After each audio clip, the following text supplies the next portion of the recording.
자, 예수께서 돌이켜 그들을 향하여 이르시되 예루살렘 딸들아 나를 위하여 울지 말고 너희와 너희 자녀를 위하여 울라. 아멘. 가정의 달입니다. 가정의 달, 가정마다 하나씩 드린 수세미는 여자분들에게 드린 게 아닙니다. 우리 남자분들과 자녀분들이 아내를 사랑하고 어머니를 사랑하는 그런 마음으로 사랑을 실천하라고 드린 것입니다. 가정의 달 무엇보다 소중한 여러분들의 가정이 하나님의 사랑과 은혜로 충만하기를 간절히 소망합니다. 세상에 사랑의 정의가 많이 있습니다. 그 중에 누군가는 사랑을 이렇게 정의했습니다. 한번 잠시 들어볼까요?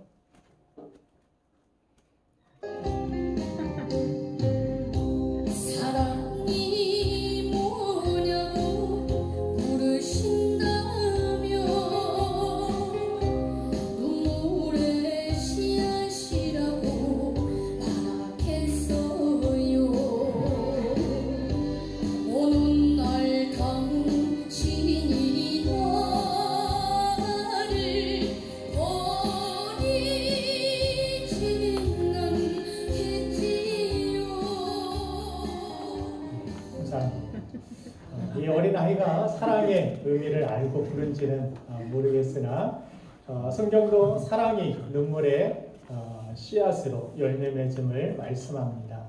오늘 말씀의 제목을 그래서 사랑은 눈물의 씨앗이라 이렇게 정의보았는데, 성경을 보면 곳곳에 기도의 눈물이 있는 곳에 사랑의 그 눈물의 씨앗이 있는 곳에 진정한 사랑의 열매가 있었고 하나님의 응답이 있었음을 볼 수가 있습니다. 한나의 기도로 사무엘이라는 놀라운 하나님의 역사를 그 이스라엘 백성들 암흑기에서 기대할 수 있었고, 하나님의 역사가 한 여인의 그 눈물의 기도로부터 시작되는 것을 성경은 우리에게 보여주고 있습니다. 히스기야는 눈물의 기도로 질병에서 나음을 받습니다.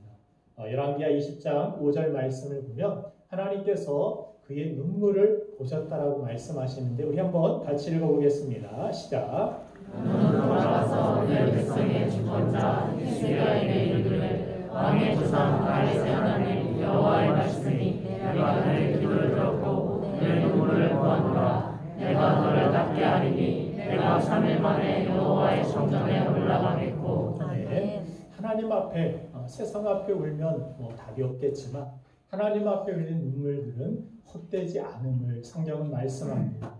오히려 그 눈물이 씨앗이 되어서 풍성한 열매가 있고 치유가 있고 응답이 있고 하나님의 역사가 있음을 성경은 말씀합니다. 여러분들 세상에 나아가서 울지 마시고 하나님 앞에 우시길 바랍니다. 하나님 앞에 흘려진 그 눈물은 반드시 응답으로 선하신 하나님의 역사로 우리의 삶에 돌아오게 될 줄로 믿습니다. 어린 시절 특별한 경우를 제외하고는 고통의 눈물 없는 어린 시절을 지냅니다.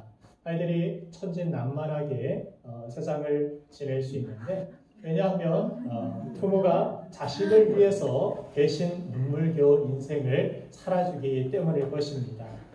부모들이 그렇게 힘겹게 수고하고 땀 흘려 일하는 그런 눈물겨운 인생을 살아가고 있기 때문에, 그러나 어린 시절이 끝나면 인간은 죽을 때까지 눈물겨운 하루하루를 살아야 합니다. 학교에 입학하면서부터 눈물겨운 인생은 시작되는 것 같습니다. 이 어린이의 뒷모습이 참 처량해 보이지 않습니까? 입시를 앞둔 또한 학생들의 눈물겨운 하루하루를 여러분들 아십니까?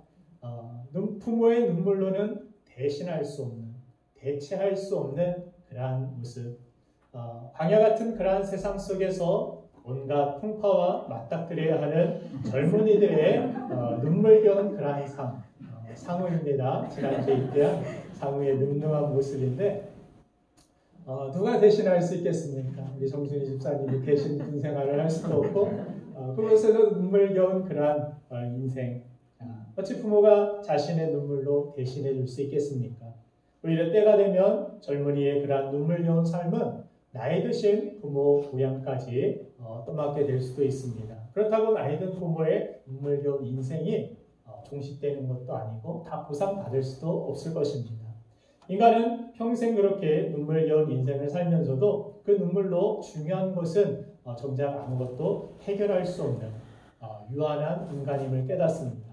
그래서 늘 슬픈 존재일 수밖에 없습니다. 그럼에도 우리에게 소망이 될 수 있는 것은 우리의 눈물을 보시는 하나님은 우리의 눈물을 외면하지 않으신다는 사실입니다.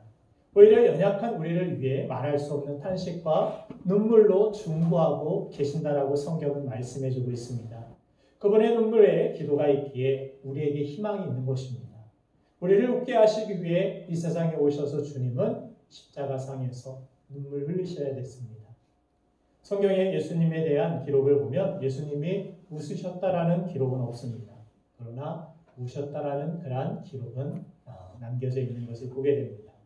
특별히 예수님은 겟세마네 동산에서 기도하실 때에도 히브리서 5장 7절 말씀을 보면 그는 육체에 계실 때 자기를 죽음에서 능히 구원하실 이에게 심한 통곡과 눈물로 간구와 손을 올렸다라고 기록하고 있습니다.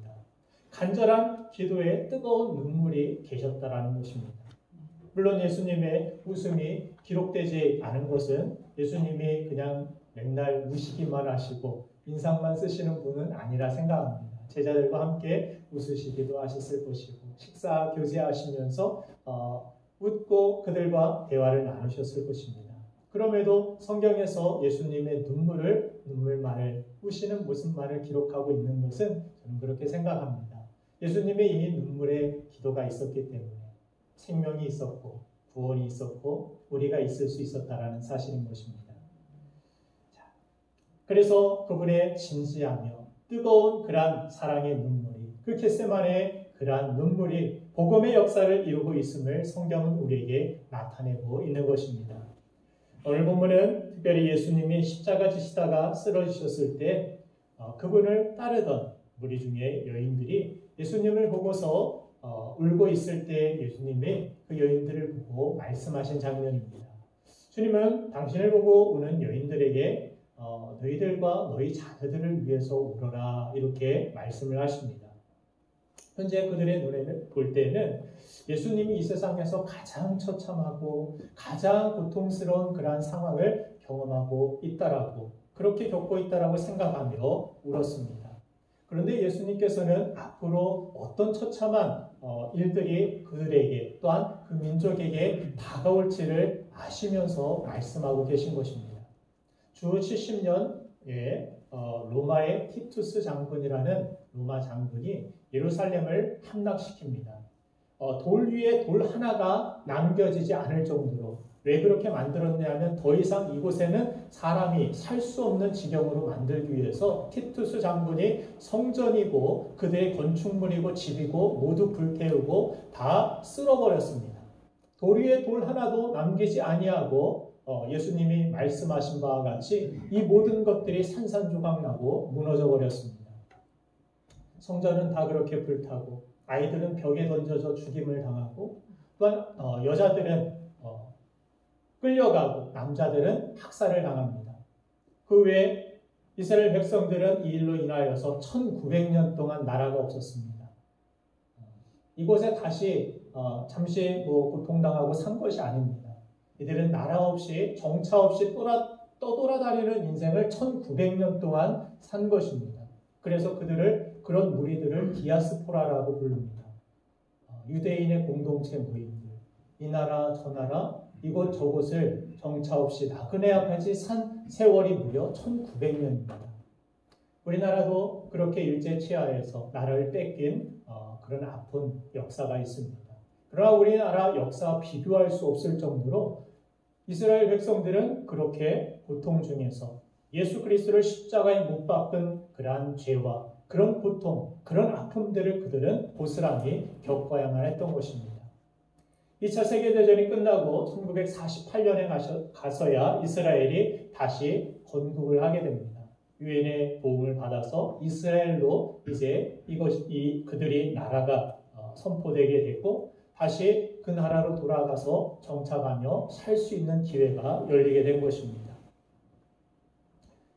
그 예루살렘의 미래를 아시는 주님은 너희와 너희 자녀를 위해서 울라라고 여인들에게 말씀하신 것입니다.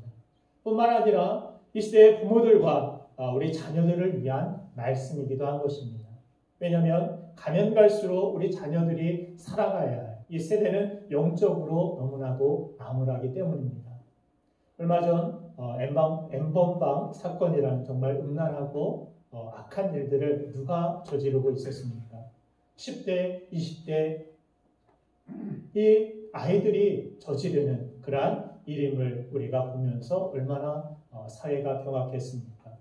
엊그제는 중학생 장애가 있는 아이를 여러 명이 구타를 해서 중태에 빠지게 한 그러한 사건도 일어났습니다. 죄가 아닌 그러한 기준이 모호해진 그러한 시대를 이 어린 자녀들의 세대에서 살아가고 있는 모습을 봅니다. 지금 우리 아이들은 하나님은 안 계시다, 보이는 것만이 전부다라는 그러한 어떻게 보면 하나님이 없다라는 것이 상식처럼 되어버린 이러한 세상을 살아가고 있습니다. 부모들은 자식들에게 너 하고 싶은 대로 해. 너 하고 싶은 것 하면 살아. 자신이 중심이 되고 죄가 자연스러운 이러한 세상 속에서 아이들이 자라고 있다는 것입니다. 이러한 일들은 배후에서 사탄이 세상에 뒤에서 끊임없이 인류가 파멸되기를 바라며 일하고 있다는 사실을 여러분들 아십니까? 사탄은 그 전략으로 가정을 흔들게 하고 가정을 무너뜨리고 우리 자녀들을 영적으로 혼미하게 만들어 놓습니다. 부부의 틈을 내고 가정이 무너지면 모든 것들이 무너지기 때문에 또 신천지에서 얼마나 많은 젊은이들이 그렇게 이단에 빠져 있습니까? 누가 눈으로 보면서 그 흠흉한 노인 이만희 교주가 재림주라고 믿을 수가 있겠습니까? 그 사실을 누가 믿겠습니까? 그 아이들이 왜 그 젊은이들이 그렇게 믿을까? 그렇게 열광하며 교리가 훌륭해서는 아닙니다. 엉뚱한 교리를 늘어놓습니다. 그럴싸한 성경에 근거한 것처럼 보이지만 사실 들어보면 다 거짓말입니다. 그러나 그 가운데 거짓말하는 악한 영이 그들의 영혼을 사로잡고 그들의 영혼을, 그들의 마음을 사로잡으니까 그런 일들이 일어나는 것입니다. 우리 교회 아이들은 그렇지 않지만 세상 아이들 마음에는 갈수록 왜 그렇게 상처가 많은지, 왜 그렇게 부정적인 반항적인지, 악함과 음란함이 그렇게 가면 갈수록 가득한지, 초등학생까지도 그런 악한 영향력들이 물들어 있는 모습들을 보면서 우리는 저 아이들의 미래가 어떻게 될까 염려하지 않을 수가 없다라는 것입니다. 분명한 것은 주님의 형상과는 그 모습들이 거리가 멀고 오히려 마귀의 속성과는 많이 닮아가고 있다라는 사실을 우리는 느낍니다. 창세기 8장 21절 말씀을 보면 죄가 인간에게 들어오고 나서 사람의 마음에 무엇이 있었습니까? 여호와께서 그 향기를 받으시고 그 중심에 이르시되 내가 다시는 사람으로 말미암아 땅을 저주하지 아니하리니 이는 사람의 마음이 계획하는 바가 어려서부터 악함이라. 어려서부터 악한 그러한 죄의 씨앗들이, 죄의 그런 악한 영들이 심어놓은 그런 역사들이 있다는 것을 하나님은 우리에게 가르쳐 주신 것입니다. 이런 바탕에서 공부 잘해라, 말 잘 듣고 부모님께 순종하라, 이런 말들이 통하겠습니까? 여러분들, 사랑하는 여러분들 자녀들 안에 예수님의 생명이 있습니까? 어떤 어려움 속에서도 하나님의 말씀만 붙들고 하나님을 의지하며 믿음으로 살겠다라는 그런 의지가 살아있는 것 같습니까? 실제로 그들이 하나님을 의지하며 살아갈 수 있도록 곁에서 누가 가장 잘 정성껏 정말 마음을 다해 도와줄 수 있겠습니까? 우리 부모님 아닙니까? 이 일이 눈물의 기도가 아니고는 불가능한 일입니다. 우리는 엄밀히 말하면 자녀를 교육하는 것이 아니고 자녀들의 마음을 사로잡고 있는 악한 영들과의 싸움을 부모가 싸워줘야 된다는 사실입니다. 우리는 학교 보내고 학원 보내고 그래서 지식과 스펙 쌓게 도와주면 자녀 교육의 전부를 내가 다 하고 있다라고 책임을 다 하고 있다라고 생각해서는 안 됩니다. 우리 믿음의 부모라면 달라야 합니다. 자녀를 위해서 기도하지 않은 사람은 없을 것입니다. 자녀를 위해서 울어보지 않은 부모는 없을 것입니다. 믿음의 부모는 그런데 무엇을 위해서 기도했느냐, 그것이 중요합니다. 지난 문제로 학교 가지 못했을 때, 아이들 군에 갈 때, 아이들이 아플 때, 이건 크리스찬 부모가 아니라도 누구나 다 할 수 있는 일입니다. 그렇죠? 그럼 믿음의 부모, 크리스찬의 부모는 어때야 됩니까? 그 마음에, 그 영혼에 하나님의 영이 그 영혼을 붙들어 주시기를, 성령께서 그들을 인도하여 주시기를 간절히 원하는 그러한 기도가 살아있어야 될 줄로 믿습니다. 가끔 저는 착각을 할 때가 있어요. 세상 부모들이 TV에 나와가지고 자녀를 위해서 막 열심히 기도했다고, 그래서 저분은 크리스찬인가 했더니 절에 가서 기도했다고 열심히. 그래요. 대학 합격을 위해서도 대학 수능 내내, 그죠? 그들은 절에 가가지고 그렇게 계속해서 막 절을 하고 기도하고 그러고 있더라고요. 어떻게 보면 우리 크리스찬들의 열심보다 더 열심 내고 막 새벽부터 일어나가지고 절에 다녀오기도 하고. 그런데 우리의 기도는 그들과 무엇이 다릅니까? 그저 만남만을 위해서, 출세만을 위해서, 그것만을 위해서 기도할 것이 아니라 우리 크리스찬의 부모는 주님께서 너희 자녀를 위해서 울라라고 말씀하시는 것은 우리 자녀들의 영혼에 주님의 사랑이, 주님의 생명력이 충만하기를 간구하라고 주님은 우리에게 부탁하신 줄로 믿습니다. 자, 아이들의 진로를 위해서도 물론 기도해야 할 것입니다. 그런데 이보다 더 눈물로 우리가 기도해야 할 것은 자녀들의 영혼이라는 것입니다. 이전 부모님 세대에서는, 신앙인들이 참 부모님 세대에서는 눈물이 많았던 것 같습니다. 참 어려운 세월을 지나면서 그러한 고난의 눈물이 하나님을 향한 소망의 눈물이 되고, 또한 은혜의 눈물이 되어 그냥 엎드리면은 눈물이 줄줄 흐르고 하나님 앞에 간구하는, 눈물로 기도하셨던 그런 모습들이 많이 있었습니다. 그러나 평안한 세대를 부모님 덕분에 살았던 그러한 세대 가운데서는 그런 눈물이 많이 사라져 버리고, 그렇게 신앙생활하는 우리 자신들의 모습을 돌아볼 때가 많이 있습니다. 지나고 나니까 그런 부모 세대의 눈물의 기도가 있었기 때문에 제가 있는 것이고, 또한 여러분들이 있는 것이었습니다. 그분들의 눈물의 기도가 있었기 때문에 한국 교회가 있었고, 또한 우리 교회가 있었는 줄로 저는 믿습니다. 정말 부모 세대의 눈물이 있어서 그런 것입니다. 우리 스스로 잘나서 있는 것이 아닙니다. 누군가의 눈물이 있었고, 누군가의 그러한 사랑의 눈물이 흘려졌기 때문에 우리 자신이 있을 수 있었다는 것입니다. 그런데 지금은 어떻습니까? 안타깝게도 우리 자녀들의 세대는 어떻게 보면 눈물의 기도가 뒷받침되지 못하는 그러한 시대가 되어버렸습니다. 진학을 위해서, 결혼을 위해서, 취업과 건강을 위해서 기도는 조금 어느 정도 하시는데, 진짜 눈물을 흘려야 해요. 정말 그들의 영혼을 위해서 눈물로 간구해 줄 수 있는 부모들이 그리 많지 않은 시대가 되어버렸다는 것입니다. 우리 정말 우리 자녀들의 영혼을 위해서 눈물로 기도할 수 있어야 됩니다. 그것이 부모가 줄 수 있는 가장 큰 축복의 선물인 줄로 믿습니다. 기도하는 자녀는 결코 망하지 않습니다. 눈물의 기도는 하나님의 응답과 반드시 하나님의 축복이 있습니다. 그래서 시편 125편, 126편 5절과 6절 말씀을 보면 같이 한번 읽어보겠습니다. 시작. 눈물을 흘려 씨를 뿌리는 자는 기쁨으로 거두리로다. 흘려 씨를 뿌리러 나가는 자는 반드시 기쁨으로 그 공식자를 가지고 돌아오리로다. 믿으십니까? 아멘. 그렇게 우리 부모의 눈물의 기도는 밝은 미래를 가져올 수 있는 것입니다. 우리의 힘, 우리의 능력이 아닙니다. 하나님 앞에서 간구하는 그 기도의 눈물, 그 사랑의 눈물, 그 사랑의 기도가 우리 자녀들의 밝은 미래를 열어주게 될 줄로 믿습니다.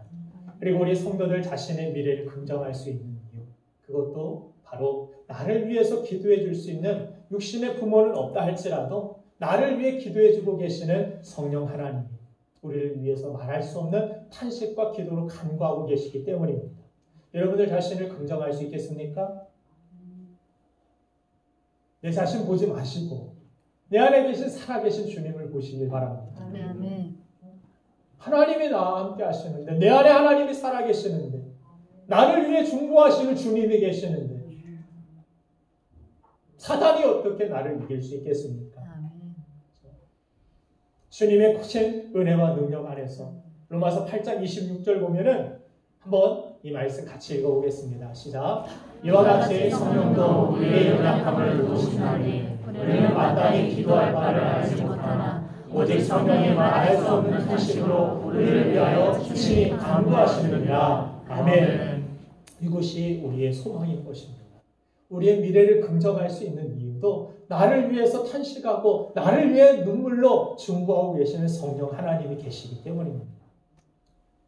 사실 성령께서 당신 자신을 위해서 울며 탄식하며 기도할 일이 무엇이겠습니까? 우리를 위한 기도 아닙니까? 우리를 위한 탄식 아닙니까? 죄도 우리가 짓고 문제도 우리가 있고, 그러나 우리의 문제, 우리의 아픔, 우리의 슬픔, 우리의 미래를 아시는 주님이 나를 위해서 중보하고 계시고 나를 위해서 기도하고 계신다는 사실, 이것이 은혜고 이것이 축복이며 이것이 우리가 미래를 긍정할 수 있는 이유가 되는 것입니다. 그래서 그렇게 주님이 우리를 위하여, 성령께서 우리를 위하여 눈물로 간구하시기 때문에 우리가 구원의 길을 끝까지 걸어갈 수 있는 것이고, 우리의 미래는 눈물과 회한과 고통이 아니라 우리의 눈에서 눈물을 다 씻어주시고 우리에게 기쁨과 영생을 안겨주시는 미래가 우리에게 주어지게 된 줄로 믿습니다.